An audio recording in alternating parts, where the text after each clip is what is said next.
Hello guys, and welcome back to another cold episode. On today's episode, as you can tell by the title and the thumbnail, we are going to abuse Lord of the Heavenly Prison. This card is absolutely crazy, and I am going to start showcasing some decks specifically utilizing this card. Let's just talk about this card before I even talk about the rest of the deck.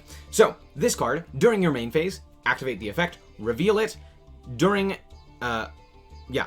till the end of your opponent's turn. Reveal it until the end of your opponent's turn. While it is revealed, set cards cannot be destroyed by card effects. Any set card, not just spells and traps. So even if you set a monster, it's protected. On top of that, if a set spell or trap is activated, you can special summon this card from your hand, and if you activated this effect while it was revealed, you can set a spell or trap directly from your deck. And then banish it during the end phase of the next turn. Now, if you use it, that doesn't come up, so there you go.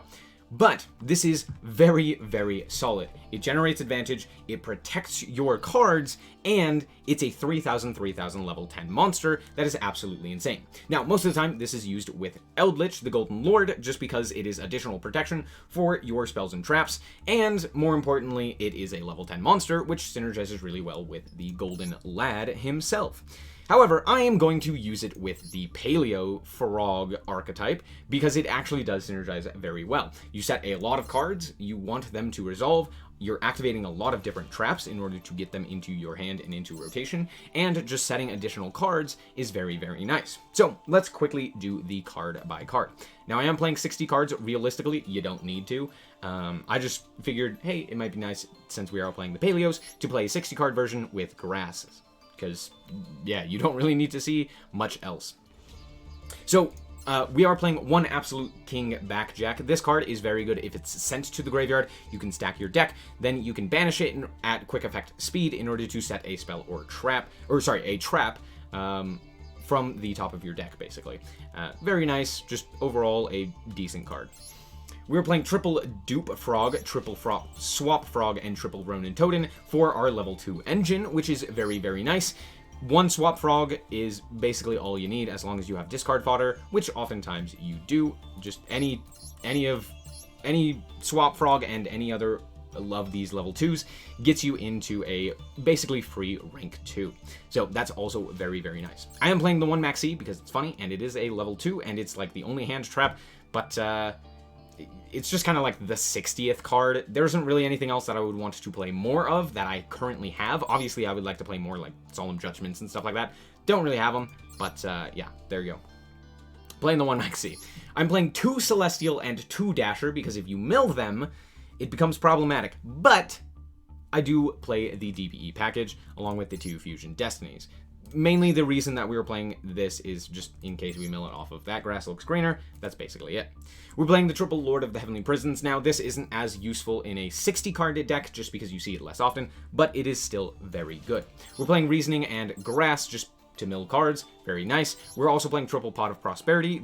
We don't really need to summon too many things from the extra deck, the main ones being Toad, DPE, and Zeus, as well as occasionally, as well as Verte, obviously, and then occasionally the Paleozoics, and I did actually end up going into Utopic Draco Future once. So all in all, most of the stuff you can just banish. Triple Torrential Tribute, because this card is absolutely crazy and can win you games on its own. Double Starlight Road. I wanted this because I wanted additional ways to protect my cards, and being able to bring out a Stardust Dragon is pretty nice. Realistically, this should just be copies 2 and 3 of Solemn Judgment. Just play that instead. Triple Olenoides, double Hallucinogenia, triple Canadia, triple Pikaia, triple Dynamicious, triple Morella, and double Leon. Realistically, I would actually probably play 3 of this card in particular, because it can get back any of your banished monsters, which allows you to get more Ronin Totem activations, or just, like, additional Paleos, or, you know, an additional Celestial, or whatever it may be. So, yeah, this card's pretty nice. It does require a little bit more setup, which is why I'm only running it at 2, but I don't know. This one you could probably run at 3. Triple Lost Wind. This card is probably the best card in terms of that grass looks greener. It brings itself back. It is a it is a permanent negate as well as a halving of attack, which is very, very nice. It makes it so that most things can't get over a Ronin Totem or a Dupe Frog if it is halved. So yeah, just absolutely crazy. It brings itself back, yada yada. Very good. Triple infinite impermanence. This card is absolutely crazy, and it's like the only hand trap that we're playing, so it is pretty nice to see going second, but most importantly, it's just like a good card. And then the one Solemn Judgment. As for the extra deck, we are playing one DPE, one Stardust for our Stardust or Starlight Road. We are playing one Utopic Future as well as Utopic Draco Future. We are playing one Cat Shark. This never came up. We are playing one Anomalocaris. This also never came up.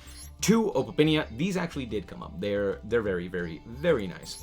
One Crumble Logos. This card is pretty good. It's just nice to like negate stuff. But if you negate stuff, you can't go into Zeus with it, so it's not as good to make sometimes. The one Toad, I would play more if we had more, but alas, it is limited to one. One Downerd, one AA Zeus, one Verte, one Blackluster Soldier, Solid Soldier, or Soldier of Chaos, whatever it is, and one Underworld Goddess. Realistically, most of this stuff we never summon. Anyway, that's going to be it for the deck. Let's hop into the replays and see how this deck performs. Alright, so here we are going first. Okay, yeah. We drew Backjack, which is not the greatest. But we did draw 3 traps, which is very nice. So we're going to go for 6 here. And I don't know if you saw that. We revealed Torrent, Barrier Statue of the Torrent. I was also playing this. It's okay. It's mostly good, like, if you get it off of Reasoning. But I took it out just because it was, like, it doesn't really do anything. You do need your normal summon oftentimes in this deck.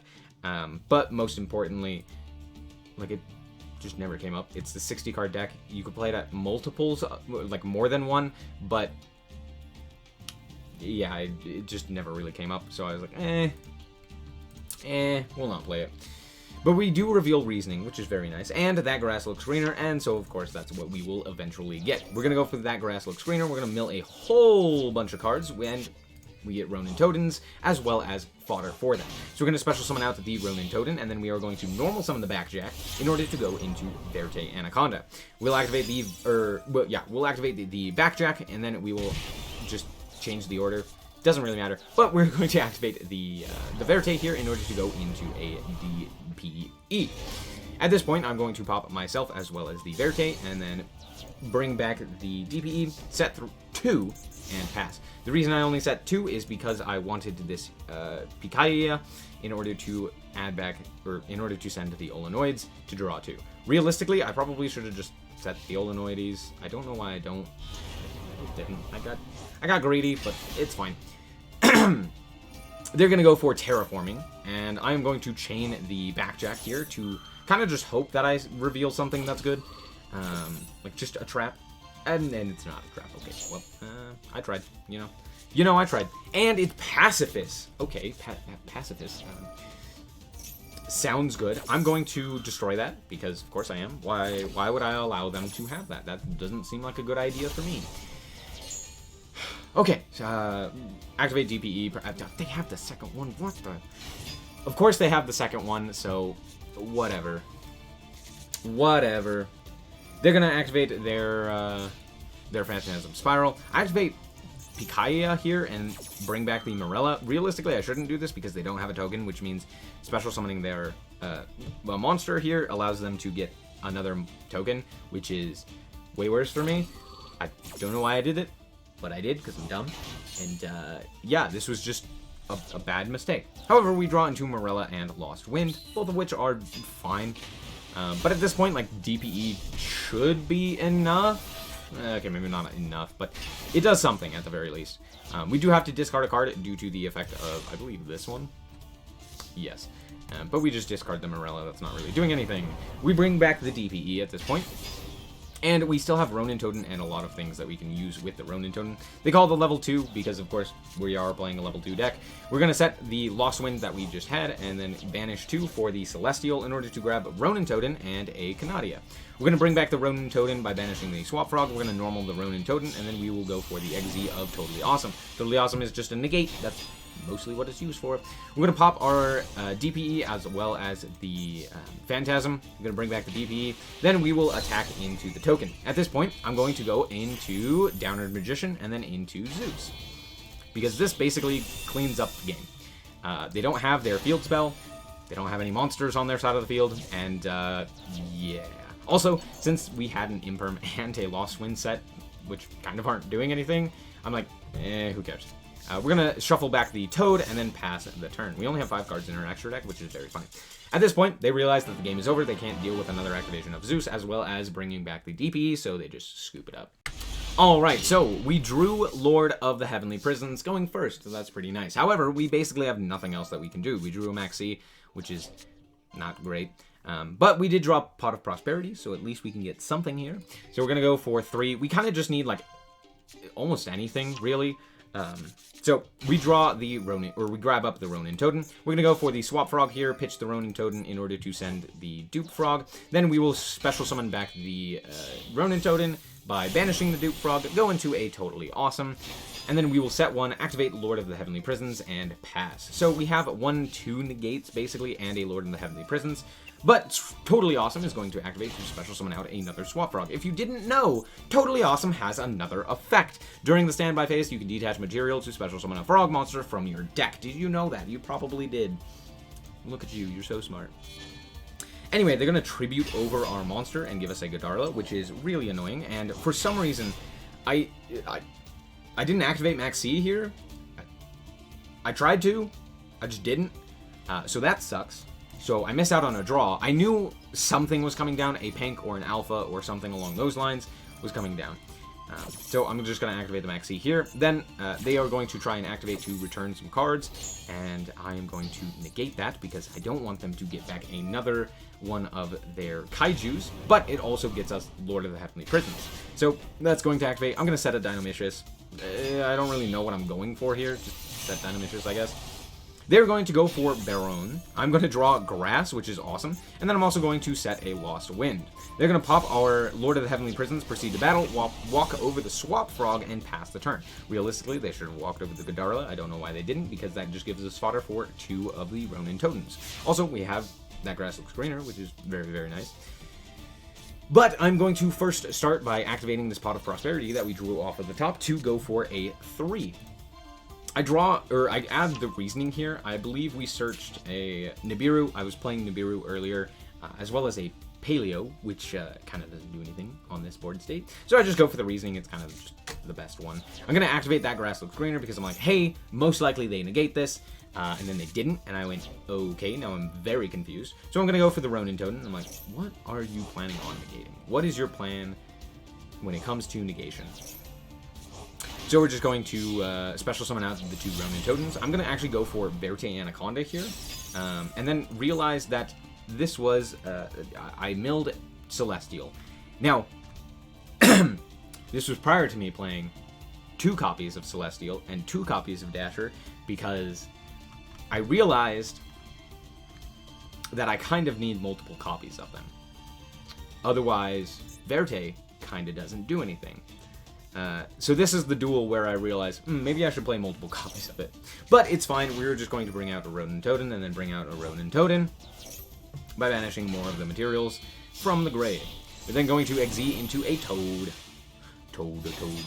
I'm going to activate Verte just to try and bait out a negate that they don't bite. But I'm going to go for the Dynamicious here, targeting the Baron. And then I'm going to bring back a Canadia. And that's going to resolve for some reason. I genuinely don't know why they didn't do anything there. But yeah, that's basically the end of the game. Like, it's not actually. There's not a whole lot that I can do. I just have a Lost Wind and a Toad. So, like, if they find 1 Kaiju, I'm kind of screwed again. But, I mean, okay. Alright, and here we are, once again going first, because of course we are. We're going to go Swap Frog, pitch the Ronin Totem, send the Dupe Frog. Ronin Totem's going to bring itself back in order to, special summon itself in order to go for a rank 2. We're going to go for the Toad, and then we're going to set 3 and pass. We don't have the best of sets. We have basically 3 forms of interaction: the Canadia, the Lost Wind, and the Toad. And as well as Morella to get additional advantage into the grave. So we're going to activate the Toad, and they are going to imperm this. I go, okay, that kind of sucks. Now we don't have a negate. Okay. So they're going to negate. They're going to go to main phase 1. I see Planet Pathfinder come down, and I go, alright, so we're playing against Numeron. So I'm going to flip this Planet Pathfinder down, because otherwise, like, flipping down something like the, one of the Xyz kind of just doesn't do anything. And they have Red Reboot. Oh my gosh, who plays this card? But okay, sounds good. Red Reboot activates, all of my back row is turned off, my Toad is turned off, but I'm going to teach you something right now. They're going to go for the Planet Pathfinder. I am going to let it happen. They're going to go for Numeron Network. I am going to try to negate, because it's funny. But mostly, I do it to get the Toad off of the field. The reason being is because all of the Numeron Xyz specifically require a monster to have been battled with in order for them to increase their attack. Meaning, if they go for Numeron Network, and then go for a all of their summons, all of their level 8s, the most damage that they could do without specifically limit remover or limiter removal is 1,000 or 4,000 damage. With limiter removal, they kill me, but other than that, I'm not dead. So I'm like, okay, let's get this off of the field at the very least. It's going to be negated because its effect is negated, which means since it activated on the field, it's still negated. But Totally Awesome is going to recycle itself, so it's not that big of a deal. But yeah, they're going to special summon out all 4 of their big boys. Hooray. And then they are going to go for the Infinitrek Fortress Megaclops. Now, notably, this card is unaffected by monster effects, but not trap effects. So we can still use Lost Wind in order to negate and stuff. So that's very nice. We're going to take 5,000 damage, which is bad. We don't like that. That's not good. But overall, it's not that big of a deal. We draw the Starlight Road, which is funny, but doesn't really do anything. I'm going to, in the draw phase, for some reason, activate the Morella. It at least gets a Paleo into the graveyard, so that when we activate this Lost Wind, we can special summon out the Paleo, and then we can special summon out a Ronin Totem to go for a rank 2. That is the plan. First of all, we're going to go for the Ronin Totem here in order to bring it out. Then we will activate the Lost Wind, we will negate the effects of the Infinitrack, bring out a Morella, and then proceed to making a rank 2. So, that is the plan. Here we go. I'm going to go for Opabinia here. Reason being is because we are going to make it with a Paleozoic, which allows us to search out a Paleozoic trap, as well as activate them from the hand. And that's basically just the plan. Just he can't really do anything as long as this monster is on his side of the field. So I just get a whole bunch of advantage by doing this. So we're going to search out the Olenoides. We're going to set the Starlight Road just in case they have something like a Feather Duster, or, well, Lightning Storm doesn't do anything, but a Harpy's Feather Duster, at least to protect us. They're going to just pass the turn because they literally can't do anything. They can't activate Numeron Network, they can't activate their Infinitrack, yada yada. You might be wondering why I added the Olenoides, because it destroys Numeron Network. That's it. But here we are going to actually add the Lien, and the reason for that is to get another dupe into the grave so that we can go for another Toad here. And another rank 2. So we're going to special summon out the Morella. We're going to pitch the Olenoides. We are then going to use the Lian in order to send back the dupe to special summon out the Hallucinogenia. This gives us another rank 2. And I actually make a mistake because for some reason I didn't think that Olenoides was a hard once per turn on the search. So I go for, or sorry, not Olenoides, Opabinia was a hard once per turn. So I went for another one. Realistically, I should just go for like Toad there and then just attack in and make Zeus or something along those lines. Or what I can do is go into the Utopic Future Dragon, or Utopic Draco Future, go into this guy, and then we can just walk into this. We have a Monster Negate, also can't be destroyed by battle. We have, and card effects. We have 2 Torrential Tributes, which is why I was okay with this, because this card just can't be destroyed. And, yeah, there you go. We also have Canadia, just in case. So what we can actually do is... Oh, wait, no, we can't do that. Never mind. But what we can do is, like, flip something down if we need to, so that we're not, like, 100% dead. But, yeah, with Torrential Tribute, this is just the end of the game. We Torrential Tribute. We even get to bring back a Lost Wind, and with another one set, and game already on board, this is basically just me being like, alright, screw you. Just in case you have something, like a Numeron Wall, we're gonna go and do this. So I'm going to activate that grass that looks greener, since we drew it off the top. Go for the Ronin Totem, go for the Ronin Totem, go for Totally Awesome, attack in for lethal. Good game. Alright, and here we are once again going first. We just want to go first with this deck, so whenever we can, we will. I'm going to go for the Pot of Prosperity. We're going to banish 3. We're going to reveal some cards. Dupe Frog, Maxi, and... oh, hello! Lord of the Heavenly Prisons. Well, we're going to go for the Swap Frog here, and it is going to be Ash. Oh, how interesting. Well, you may be wondering why I didn't go for Grass, because I knew my opponent had some form of interaction.